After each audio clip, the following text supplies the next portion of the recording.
A madrugada estendia suas sombras sobre a cordilheira italiana, quando um jovem tenente, agora rebatizado para a narrativa como Caio Moreno Valdan, subiu sozinho a encosta gelada que separava sua companhia da morte. O vento atravessava a montanha como lâmina, trazendo consigo um sussurro antigo. Lembranças de batalhas que aquele solo já havia devorado. Havia 6 metralhadoras inimigas apontadas contra ele, a mais próxima tremeluzindo a meros 14 metros, como um olho mecânico esperando o momento de devorar sua carne. Ele estava ferido, sangrando em silêncio, mas o silêncio não o diminuía, transformava-o. Tudo começara com uma ordem simples, quase banal, mas nas guerras o que nasce simples se deforma. O impossível se arrasta para dentro das veias dos homens e exige resposta. Caio, o filho de uma nação quente lançada à neve estrangeira, recebeu a missão de atravessar um campo minado desconhecido, onde cada passo era um pacto com a morte, e atravessou. A neblina iluminada por fogos inimigos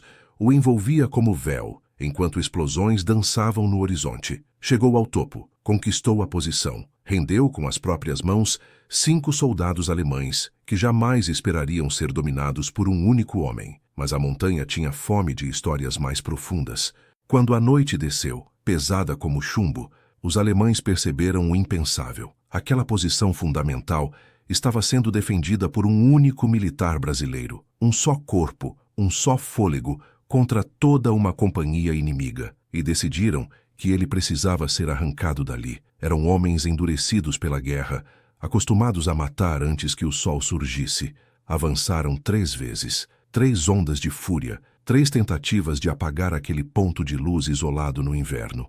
E Caio, encharcado de sangue que já não distinguia se era seu ou de outro, os repeliu 3 vezes, até que o mundo se estreitou em 11 horas de resistência, 11 horas cercado, incapaz de recuar, impossibilitado de ser resgatado, segurando aquela montanha com a própria recusa de morrer. E quando o céu clareou, quando finalmente o retiraram de lá, o mundo tomou conhecimento. O Reino Unido anunciou seu feito nas ondas de rádio. Os norte-americanos lhe entregaram uma das mais honrosas condecorações que um estrangeiro podia receber, a 2ª maior medalha de bravura dos Estados Unidos, a única vez concedida a um brasileiro. Mas, quando voltou para o seu país, caiu num esquecimento tão profundo que parecia mais cruel que a guerra. Para entender o homem que se tornaria o vigia solitário daquela encosta, é preciso retornar ao Rio de Janeiro de 1918, onde Caio nasceu sob um céu quente e barulhento, tão distante do gelo europeu que um dia o silenciaria. Filho de Dr. Horácio Valdan,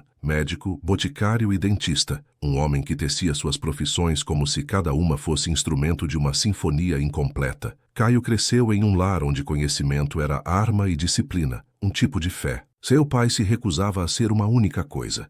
Acreditava que o mundo exigia múltiplas lentes para ser compreendido, e Caio absorveu essa visão. O mundo não era algo que se suportava, mas algo que se moldava. Foi enviado ao prestigiado Colégio Dom Afonso, onde aprendeu latim, matemática e a silenciosa linguagem dos que manejam poder sem tocá-lo. Depois mergulhou na contabilidade e na economia, destinado a uma vida estável, previsível, talvez confortável demais. Mas o mundo estremeceu em 1939. A guerra redesenhava continentes, quebrava certezas, queimava cidades, e Caio sentiu dentro de si a fratura de quem percebe que seu lugar não é a neutralidade, é o fronte. Ingressou no Centro Preparatório de Oficiais da Reserva. Ali, civis aprendiam a carregar o peso da farda. Entre 70 concluintes, Caio ficou em 10º lugar. Não era apenas técnica, era algo mais profundo, quase intangível. Uma liderança natural que fazia homens caminharem atrás dele, mesmo que o caminho os empurrasse para a morte. Foi designado ao Regimento Monte Verde, onde passou 5 anos observando, estudando e compreendendo a guerra antes que ela o engolisse por completo. E então, em agosto de 1944, veio a convocação para atravessar o Atlântico rumo à Itália. A travessia marítima foi um pesadelo de aço e sal. Torpedos podiam surgir de qualquer sombra. Havia noites em que ordens de evacuação ecoavam pelos corredores, e os homens acordavam suando frio, acreditando serem seus últimos minutos. O cheiro dos porões, mistura de medo, suor e metal, impregnava a alma. Caio, com cabine própria por ser oficial, ainda assim dormia com a sensação de que a água poderia abrir caminho pelas paredes a qualquer instante. Quando chegou à Itália, descobriu que a guerra real tinha uma textura distinta. Era feita de lama grossa, cadáveres congelados sob a neve, amputações por frio extremo, homens que enlouqueciam porque a escuridão os devorava mais rápido que o inimigo. As roupas brasileiras não suportavam os ventos cortantes. O chão parecia respirar morte. E Caio, nesse cenário que matava devagar, encontrou quem realmente era. Um líder capaz de pensar quando tudo ao redor se quebrava. Em Monte Aurélio, que aqui substitui Monte Castelo, o gelo cobria a montanha como mortalha. O ar cheirava a pólvora antiga e carne congelada. Ali, Caio guiou seu pelotão como se sempre tivesse pertencido àquele campo de batalha. Seus movimentos eram calculados, silenciosos. Não inspirava pelo grito, mas pela firmeza. Parecia enxergar através da fumaça, antecipando o inimigo, como se a batalha já tivesse lhe revelado seus segredos. A conquista de Aurélio garantiu-lhe a estrela de valor americana, mas Caio não celebrou.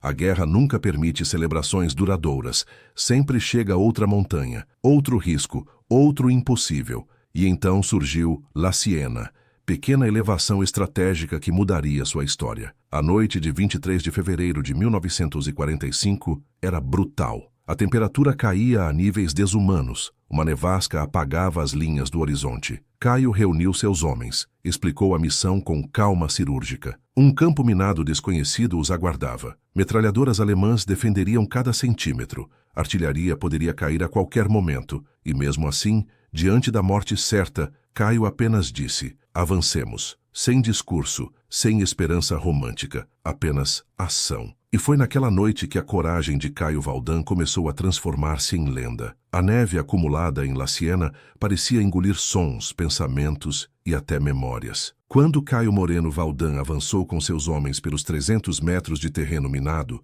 o mundo se transformou num corredor estreito de sobrevivência, onde cada passo era sentença e cada respiração podia ser a última. A artilharia inimiga começou a cantar seus trovões metálicos, e o som das metralhadoras alemãs rasgou a madrugada como um enxame de feras famintas. Era impossível distinguir o céu do chão. Tudo se resumia a branco, vermelho e sombra. Os soldados que o seguiam confiavam no tenente com uma fé quase ritualística.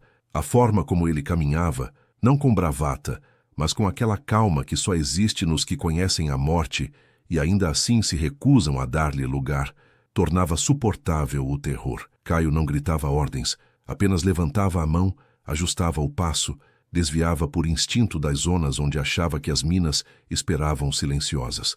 Era como se escutasse o terreno, como se o gelo tentasse avisar onde o perigo dormia enterrado. Homens começaram a cair, uns atingidos pelas balas que ricocheteavam no ar, outros engolidos pelo estalar surdo das minas. A neve rapidamente se tingia de um vermelho que parecia querer contar histórias antigas, histórias que aquela montanha já havia sussurrado para tantos outros antes deles. E Caio, mesmo vendo rostos familiares se apagarem diante de si, não parava. O avanço continuava porque, naquele instante, recuar seria um gesto de rendição que ele não reconhecia como possível. Os últimos 100 metros foram uma espécie de purgatório. O fogo inimigo dobrara. Metralhadoras cruzadas formavam linhas quase invisíveis, cortando o espaço com uma precisão demoníaca.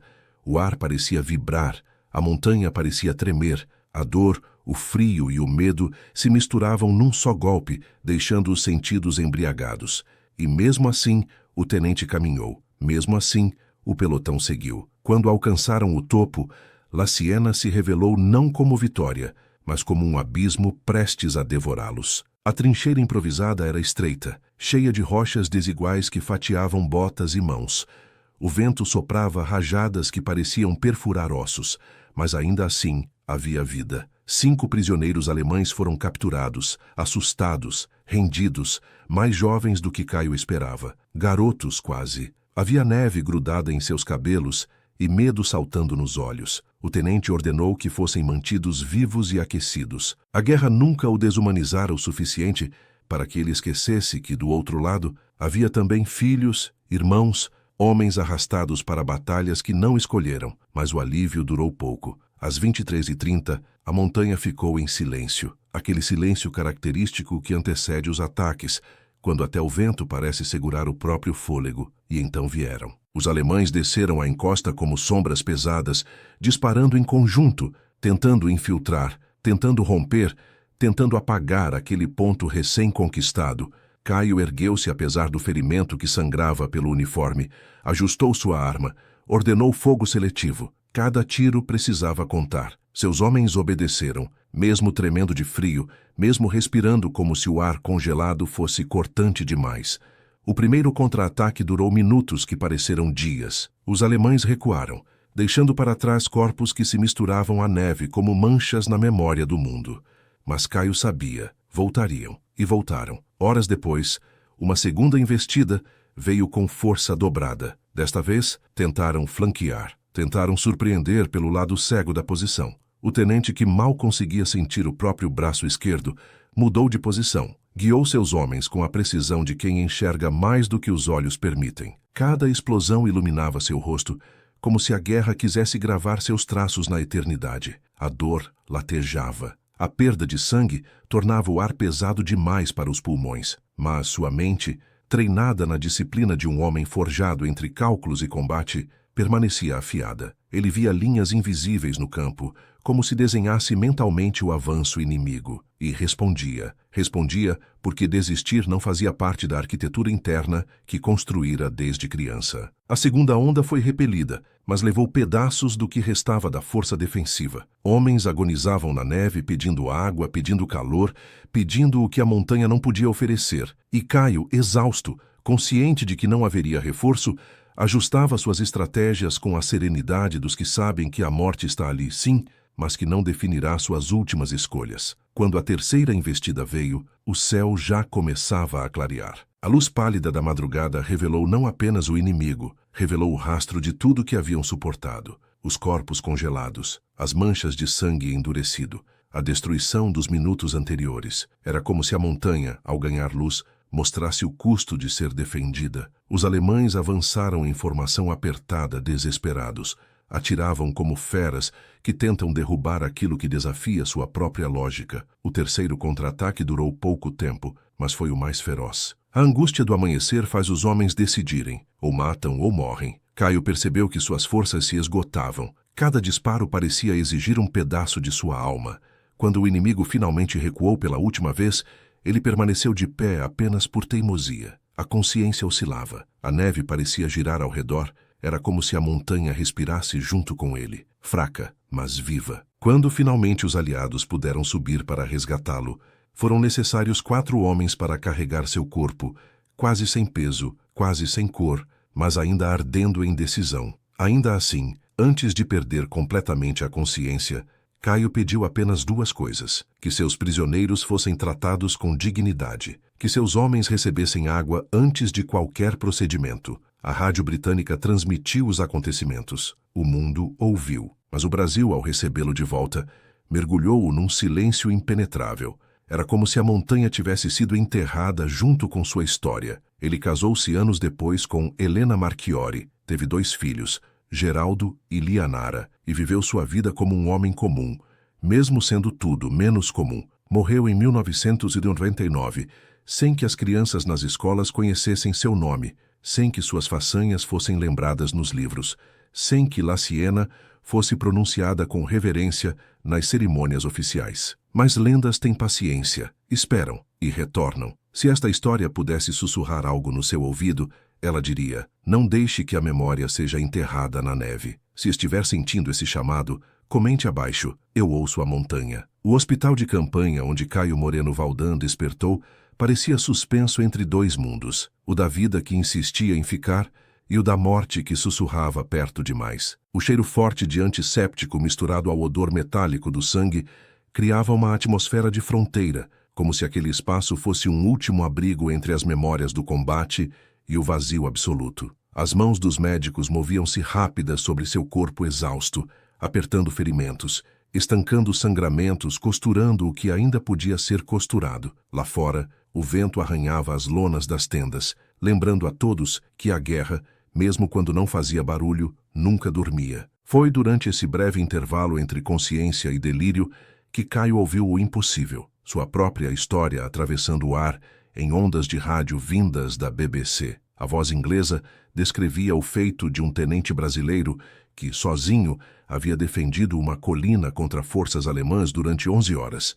A notícia se espalhava pela Europa como uma faísca atravessando pólvora antiga. Soldados americanos repetiam seu nome com espanto. Enfermeiras italianas chamavam-no de Il Guardiano della Neve, o guardião da neve. Pela primeira vez, Caio percebeu que sua luta, tão silenciosa e íntima, havia se transformado em algo maior do que ele, algo que talvez pudesse sobreviver à própria guerra. Poucos dias depois, ainda fraco, ainda pálido, ele recebeu uma cerimônia improvisada dentro do hospital militar. Ali, diante de oficiais norte-americanos, foi condecorado com a Medalha de Mérito Distinto, a segunda maior honraria militar dos Estados Unidos, um feito inédito para um brasileiro. Quando a colocaram em seu peito, ele sustentou o peso do metal com expressão tranquila, quase humilde, como se a medalha fosse apenas uma lembrança física daquilo que realmente importava: os homens que sobreviveram, os que não voltariam, os que confiaram nele naquela montanha. Mas Caio tinha pressa para retornar ao regimento. Pedia diariamente para voltar às fileiras, como se o hospital fosse prisão e não refúgio. Era difícil aceitar descanso quando tantos companheiros ainda lutavam na linha de frente. Só depois de muita insistência médica é que permitiram que ele se levantasse, caminhando devagar, mas com a postura altiva de quem viveu o inimaginável e se recusou a ser quebrado por ele. Quando a guerra terminou e o contingente brasileiro voltou ao país, esperava-se uma recepção digna daqueles que haviam deixado sangue, juventude e memórias em solo estrangeiro. Esperava-se que o nome de Caio fosse pronunciado em rádios nacionais, citado por jornais, celebrado em escolas, registrado para que as gerações futuras entendessem o que significa coragem quando o mundo inteiro parece apagar as luzes. Mas o silêncio tomou o lugar das homenagens. Um comunicado interno, distribuído às pressas pelo Ministério da Guerra, determinava que nenhum dos pracinhas falasse sobre suas experiências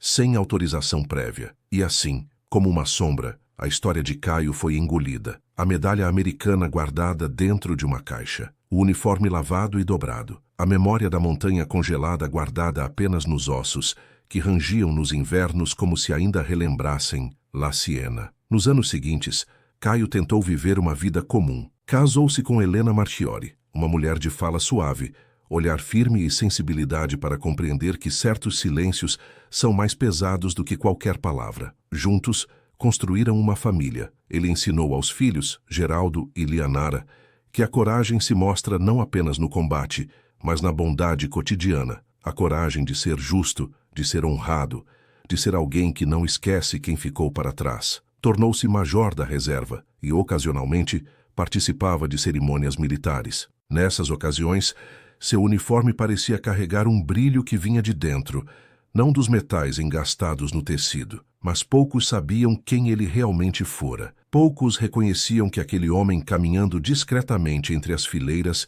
havia um dia enfrentado uma noite inteira na encosta de uma montanha, sozinho, desafiando a lógica, o medo e a própria morte. Os anos seguiram. Muitas memórias se apagaram. Outras foram guardadas tão profundamente dentro de Caio que, às vezes, nem ele sabia mais distingui-las dos sonhos. A montanha persistia, porém, como um fantasma bom. Nas madrugadas mais silenciosas, quando o vento soprava como o de La Siena, ele fechava os olhos e revivia a neve caindo sobre seus ombros, as balas cruzando o ar, o instinto que o mantivera vivo enquanto a guerra decidia o destino dos homens ao redor. Caio morreu em 1999, com 81 anos, em uma casa simples, cercado pela família que construiu com afeto e dignidade. Partiu sem discursos, sem manchetes, sem placas de bronze em sua homenagem. Partiu como um homem comum, ironicamente, talvez o único aspecto da vida que ele jamais fora. Mas seu legado não terminou ali. Histórias de coragem, quando verdadeiras,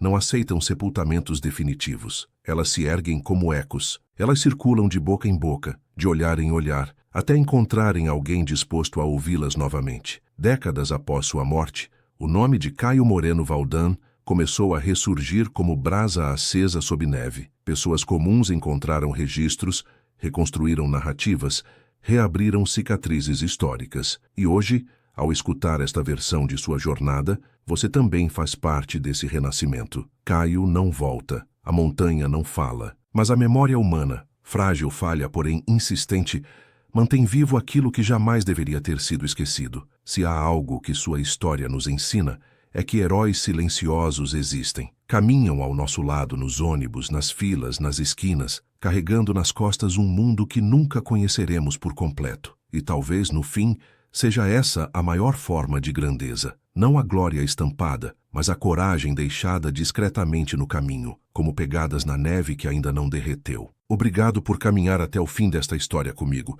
Se algo dentro de você se moveu, se um pensamento ficou mais pesado ou mais leve, compartilhe aqui embaixo. O silêncio também guarda heróis.